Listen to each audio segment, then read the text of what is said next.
can still see it clearly, the way the porch light spilled over the steps as I stood there, clutching the small bag of clothes I had managed to carry with me. My heart was racing, but I told myself that once I knocked, once my son opened the door, everything would be okay. After all, I was his mother. I had raised him, sacrificed for him, and loved him in ways words could never capture.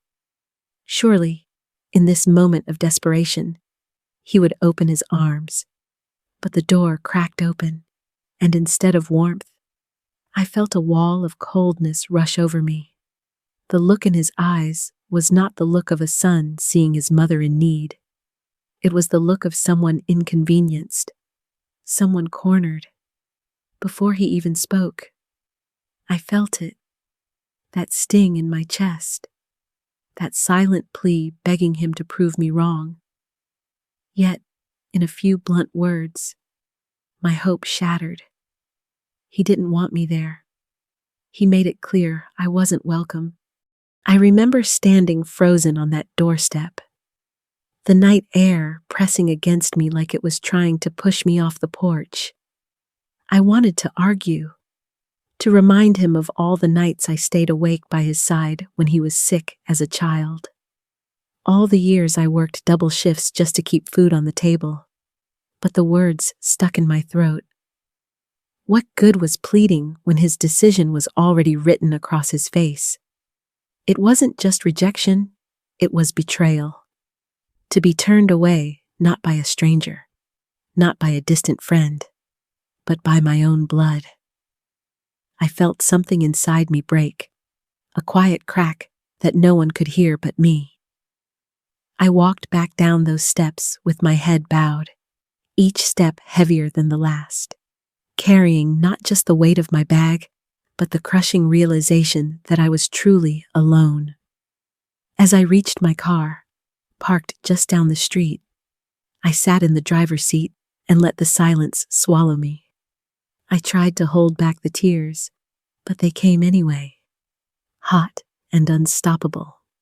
I had told myself I still had family, that even after everything, I wouldn't end up forgotten. That night proved me wrong, and yet, as painful as it was, that moment became the first chapter of something larger. It forced me to confront the truth I had been avoiding. I could no longer rely on anyone else to save me. What I didn't know then was that my life was about to be torn apart even further, in ways I couldn't imagine. Because just as I drove away from that cold doorstep, the sky itself would soon turn against me. This is how my story truly began on the night my son refused me, when I thought I had hit rock bottom, not knowing the storm still waiting ahead. It began like any other afternoon. I was standing in my kitchen, the kettle whistling softly, the familiar rhythm of brewing tea at 3 o'clock. The house smelled faintly of lemon cleaner and old wood, and I remember thinking how ordinary everything felt, how safe. That routine was my anchor, a ritual that had carried me through years of widowhood. I thought I knew storms, they were part of Kansas life, but that day, the air itself felt different. When I looked out the window, the sky had shifted into a sickly, unnatural green, streaked with black. The air pressed heavy against the house, thick and electric, as though the world was holding its breath. My stomach tightened. A lifetime of instincts told me this was no passing thunderstorm. Then came the siren's sharp, wailing cries that pierced through the walls, slicing through my calm. My heart pounded as I grabbed the old emergency radio. The words I heard turned my blood cold. A tornado, already on the ground, moving straight toward Maple Ridge, toward my neighborhood. And I had less than 10 minutes. What do you save when you have 10 minutes to pack up an entire life? My hands shook as I pulled an old suitcase from the closet. I didn't think of food or clothes. Instead, I reached for memory. The wedding photo of me and Harold, his arm wrapped around me with that quiet pride in his smile. Evan's baby pictures, the ones I used to keep tucked into my wallet. My mother's pearl necklace, yellowed but priceless in its meaning. A few important papers, a handful of jewelry. 40 years of life reduced to one bag that barely zipped. I rushed to the basement, clutching Harold's old sweater against my chest as I crouched in the corner. The sound began low, like a train in the distance, then grew until it was as though the world itself was being torn apart. Wood snapped like twigs, glass shattered, metal screamed. The floor above me shook and groaned, and in those endless seconds, I realized the walls that had sheltered birthdays, holidays, and quiet evenings might not hold. I pressed my face into the sweater, whispering Harold's name like a prayer. And then silence. A silence so absolute it made my ears ring. My legs trembled as I climbed the basement stairs, bracing myself for what I might see. But nothing prepared me. Where my living room had stood, there was only sky. My rose garden, once carefully tended, was shredded into unrecognizable fragments. The kitchen table where Evan used to do his homework had been hurled into the broken remains of the garage. The walls were gone. The roof was gone. The home that had cradled my entire adult life was gone. I stood in the ruins, clutching that suitcase like it could somehow hold me together. And for the first time since Harold's funeral, I let myself sob. The house wasn't just wood and brick, it was the vessel of my memories, the witness of my love, my struggles, my sacrifices, and now it was nothing but debris scattered across the yard. The next morning, I walked those ruins with an insurance adjuster, a young man who barely looked at me. His words were numbers, cold and detached. Total loss, he said, as if my life could be reduced to a line on his form. $90,000 to replace decades of living, he told me, like announcing the price of groceries. But I knew money couldn't rebuild Harold's workshop, couldn't restore the dining room where we sang happy birthday, couldn't give me back the sense of safety I had lost. When Mrs. Patterson, my neighbor, helped me load what little remained into her car, I accepted a truth I didn't want to face. I had no home, just 3 garbage bags, 1 battered suitcase, and a toolbox that had somehow survived the wreckage. That was it. I told myself it was temporary, that I still had family, that Evan would take me in. As we drove away from the wreckage, I clung to that thought like a lifeline. Because if I couldn't go home again, surely my son would open his door. Surely he would. I remember the drive to Evan's house as if it happened yesterday. Mrs. Patterson's borrowed car rattled beneath me, carrying 3 garbage bags, a battered suitcase, and Harold's old toolbox in the trunk. That was all I had left of my life. Yet even in my exhaustion, I carried one fragile hope my son would open his door. He would see my loss and offer comfort. He was my only family left, and in my heart I believed that had to mean something. The closer I got to his neighborhood, the smaller I felt. Wide, immaculate streets curved past trimmed lawns, every house shining like it had just been polished for a magazine spread. His home stood proud with its white shutters and neat red door, chosen by his partner. I later learned. Everything about it radiated order and perfection, and there I was, stepping onto that porch with bags that smelled of mud, mildew, and ruin. When the door opened, I saw my son's familiar face, but there was no warmth in his eyes. His smile felt practiced, like one he used in business meetings. Behind him stood his partner, poised and elegant, her eyes sweeping over my bags before they ever met mine. I felt out of place before I had even set foot inside. I told myself it was temporary, just a roof until I could rebuild, a chance to catch my breath after the storm had ripped everything away. But as I stood in their spotless living room, afraid even to touch the white sofa, I felt the distance more than ever. They valued peace, they valued privacy, they valued space. And in their world, I was none of those things.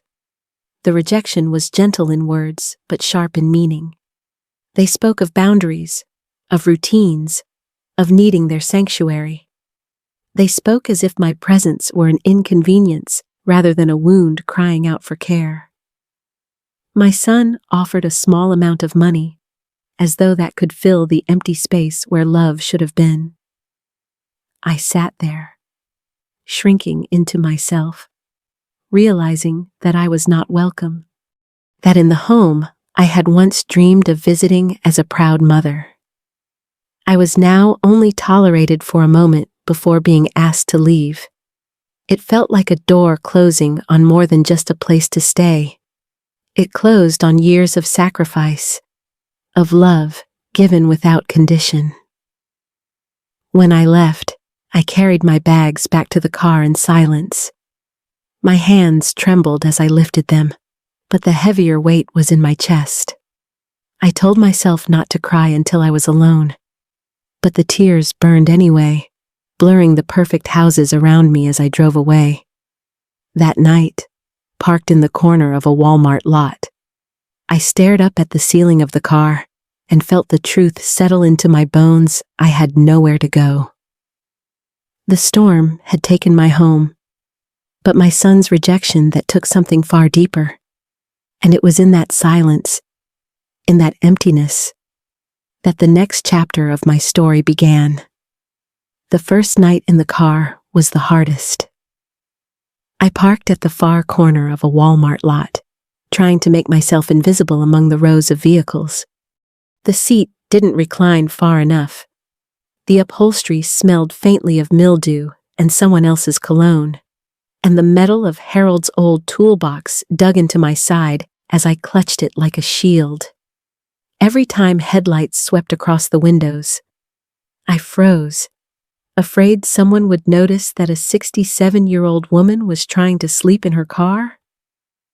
By morning, my neck ached and my clothes carried the heavy scent of damp wood and sweat. I washed my face in a public restroom, avoiding the mirror because I didn't want to see the woman I had become.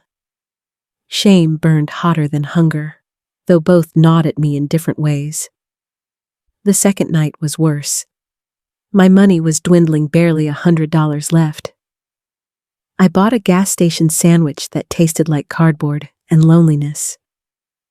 I brushed my teeth at McDonald's, pretending I was just passing through, pretending I wasn't someone who had nowhere else to go. Pride kept me silent, but inside, I felt myself breaking apart. By the third night, despair settled into my bones like cold air I couldn't shake. I lay awake, staring at the roof of the car, wondering how far I had fallen from a home filled with roses and family dinners to a parking lot where security trucks circled like predators. That was when I found it, digging through my purse for coins. My fingers brushed against something I hadn't seen in decades, a faded business card. The edges were worn soft, the ink faded but still legible. Graham Ellison, my first love. His name, his number. On the back, in my own teenage handwriting, were 4 words, "Do not forget me." For a long moment, I just stared at it, my hands trembling. I told myself it was ridiculous 50 years had passed. He must have built a life, a family, a world that no longer had a place for me. And yet, in that dark parking lot. I whispered his name like a prayer. The fourth morning, exhaustion pushed me past pride. My thumb hovered over the numbers as my heart pounded. I was terrified he wouldn't remember. Or worse, that he would. But some small part of me, buried under the rubble of storms and rejection, needed to know if love could survive the years. I dialed. The phone rang once, twice, and then a voice deeper now, but achingly familiar, answered. In that instant, my breath caught, for the first time since the tornado, since the rejection at Evan's door. I felt something stir inside me, a flicker of hope. I sat in that Walmart parking lot, my heart hammering in my chest as I clutched the phone. Even after hearing his voice, I half expected the world to collapse around me again, that he would hang up, that this fragile hope would slip through my fingers like everything else had. But he didn't. He told me to stay where I was. He was already on his way. Those 2 hours of waiting felt like a lifetime. I sat upright in the driver's seat, staring at every car that passed, afraid to believe it could really happen. My hands shook, and more than once I almost convinced myself to leave, to hide from the possibility of disappointment. And then I saw it, a silver sedan rolling slowly between the rows, scanning, searching. My breath caught. When he stepped out, I recognized him instantly. 50 years had added silver to his hair and deep lines to his face. But his eyes were the same storm gray I had once known by heart. He walked toward me with quiet certainty. I wanted to sink into the seat, ashamed of my wrinkled clothes and the stale smell of the car. But when he finally reached me, his smile carried no judgment. The first words he spoke made me feel seen for the first time in years. In that moment, I believed I might still have worth. He loaded my 3 bags and Harold's old toolbox into his trunk, as if they were treasures instead of trash. Then he opened the passenger door for me like it was the most natural thing in the world. For the first time since the storm, I allowed myself to breathe. The drive to his home felt surreal. Rolling hills gave way to iron gates and a long driveway lined with oaks. His house stood tall and steady, built of stone, elegant but not flashy. A home meant to last. He showed me to a guest room larger than my old living room, with wide windows that opened to gardens alive with color. I wanted to protest, to tell him I didn't belong in a place like this. But he only said the house had been too quiet for too long. That first week, I tiptoed through the halls, afraid to disturb anything. But he was patient. Every morning, he brewed coffee while I sat on the porch watching finches dart among the feeders. In the afternoons, he walked me through the greenhouse where he tended orchids, explaining each plant like an old friend.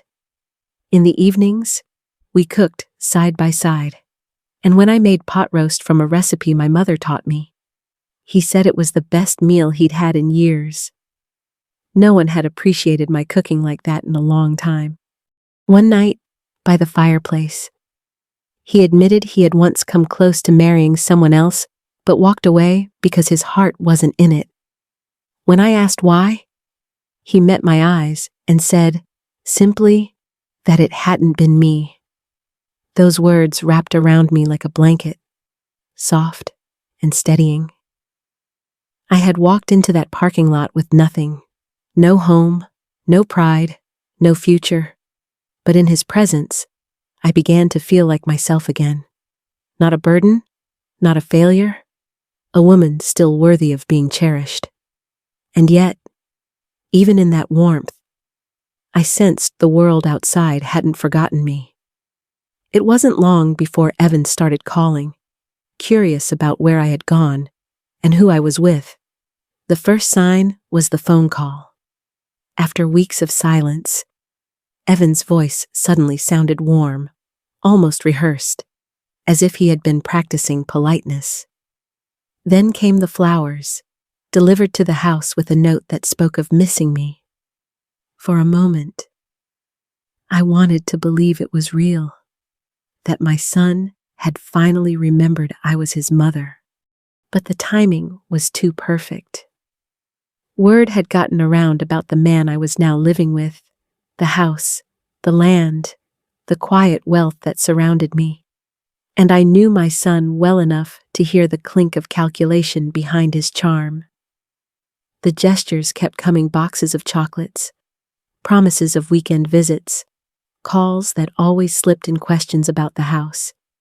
He never asked about my health, or my days, or whether I was happy. It was always the same thinly veiled curiosity. What was he giving me? How much security did I have? How permanent was this new life? Each question was dressed in the clothes of concern, but underneath, I could see the greed. When he asked if he could come for dinner, I felt a knot in my stomach. My first love, steady as always, encouraged me to agree. He said truth had a way of surfacing, and perhaps this was the moment. I dreaded the performance I knew was coming. The night of the dinner, I sat at the long oak table, my hands pressed together to keep them from trembling. Evan arrived with his partner, both dressed sharp, smiles plastered too wide. They complimented the house, praised the meal, spoke of family ties as if the past months had not happened. I sat silent, my cheeks burning with the memory of that cold doorstep, the words that had cut deeper than the storm ever could. Then the conversation turned. Subtle hints dropped into questions: how large was the property? How had we met? What were the plans for the future? Each word tightened the air around us. Each glance exchanged between Evan and his partner made their motives clearer. I felt the shame rise in me again. That awful sense of being weighed and measured, valued only for what I might bring. But before I could crumble under it, he spoke: the man who had come back into my life when I had nothing. His voice was firm, but kind. He reminded Evan of the night I had shown up at his door, tired and broken, and how he had turned me away. He said dignity was not something money could buy, nor something a son could deny. At that table, he drew a line, not in anger, but in truth. For the first time, I didn't feel powerless. I didn't need to defend myself or beg for understanding. My dignity was no longer something that could be stripped away. It was being protected, honored, and restored. That night, as Evan left with his partner, their smiles gone, I realized the balance had shifted. I was no longer the abandoned woman on a doorstep. I was a woman standing on solid ground again, with someone by my side who saw me, truly saw me. And as the house quieted, I knew life was settling into a new rhythm. Something deeper was waiting just ahead, a chapter that would seal this journey in ways I had never imagined. The proposal was nothing grand or staged, but it carried more weight than any diamond ring ever could. It came in the quiet of the living room, as sunlight streamed through the window and warmed our hands resting together. He simply asked me if I would stay, not just for today, but for the rest of our lives. My heart, once battered by storms, both natural and human, felt steady for the first time in years. I said yes, and in that word, I felt my dignity and hope bloom again. The wedding itself was small, simple, almost modest. A few close friends, a handful of neighbors, and the warmth of a home built on trust. I wore a plain dress, nothing fancy. But when I looked in the mirror, I saw a woman reborn, no longer carrying only the weight of loss, but finally holding the promise of love. He stood beside me, strong and steady, and when we exchanged vows, I realized they were not just promises to each other. They were a declaration that life had not defeated us. Evan came to the ceremony. He sat in the back row, quiet and uncomfortable. His partner was nowhere to be seen. There was no scene, no confrontation, just silence and a flicker of something in his eyes, perhaps regret, perhaps envy, perhaps recognition of the truth he could no longer escape. I didn't need his approval anymore. I didn't need to question my worth through the lens of his acceptance. I had found a place where I was seen, valued, and loved without condition. As the evening settled into laughter, music, and the soft glow of candles, I thought about the tornado. It had taken everything: my house, my possessions, my sense of safety. But in the wreckage, it had also cleared a path.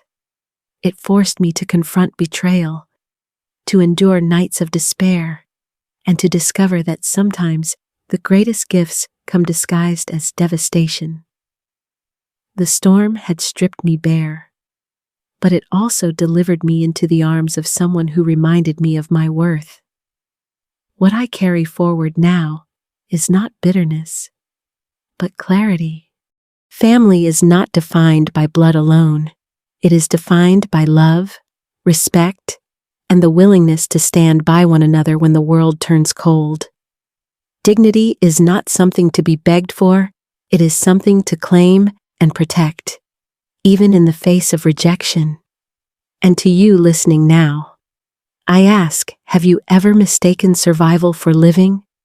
Have you let someone else's judgment dictate your value? If so, let my story be a reminder: loss can become the doorway to renewal, and heartbreak can carve out the space where true love and dignity finally take root. If this touched you, share it with someone who might need to hear it. Leave your thoughts, your lessons, your own reflections. And if you believe in second chances, in resilience, and in the power of love to restore what was broken, then walk with me by liking and subscribing. Together, let's carry these lessons forward. It began like any other late afternoon, with me standing by the kitchen window, a cup of tea warming my hands. The sky had been restless all day, the kind of gray that feels heavy, almost bruised. But I had lived through storms before. I told myself it would pass, like all the others. I had no idea that within the hour, the life I had built for decades would be torn away in seconds. The first sign was the silence. The birds stopped singing. The air outside seemed to hold its breath. Then, like a monstrous roar, the wind slammed against the walls of my house. The sirens blared, piercing through the air, and I felt my chest tighten. I remember fumbling to grab a few things: my old photo album, my purse, but the sound of shattering glass and ripping wood told me there was no time. I dropped everything and crouched low in the hallway, heart pounding as the tornado descended. It felt like the earth itself was being ripped apart. The roof groaned and then tore away. Windows exploded inward, furniture rattled, walls cracked, and I could hear the scream of the wind mixed with the crashing of everything I owned. The house that had carried my laughter, my tears, my memories, it was no match for nature's fury. In those moments, I wasn't thinking about the material things. I was thinking, would I survive this? Would anyone even know if I didn't? When the storm finally passed, I stepped out into a silence that was louder than the destruction itself. My house gone, flattened. The kitchen, the bedroom, the little corner where I used to sew it was all scattered debris now. I stood there barefoot, my tea still cooling on the counter that no longer existed. Decades of my life had been reduced to splinters and dust. The neighbors wandered out too, dazed, each of us in shock.